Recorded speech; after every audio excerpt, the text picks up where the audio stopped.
Count it out, draw it out with triangle multiplication flashcards. Aaron Lambert, edsp5770, instructional item, Ohio University, February 20th, 2019. What is it? It is a tool to help students who have difficulty learning and understanding multiplication.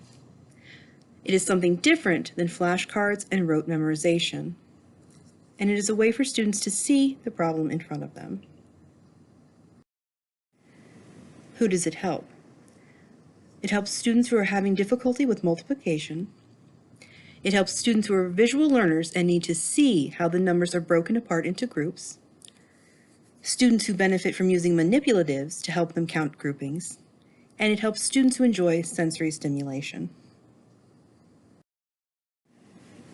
Students with higher level math skills can use these multiplication triangles for typical flashcards and multiplication practice. Teachers can give them the problem and they can solve it. Students who need more intervention can use the Count It Out, Draw It Out erased page.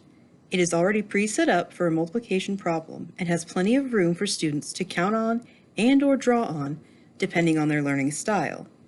This takes into account that some students learn better drawing and writing, and some students learn better using manipulatives.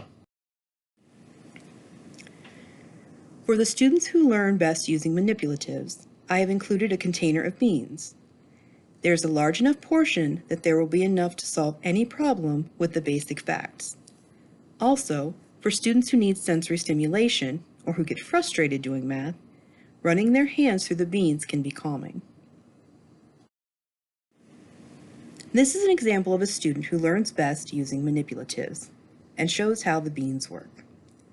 First, you reteach that multiplication is all about groups and how many are in each group.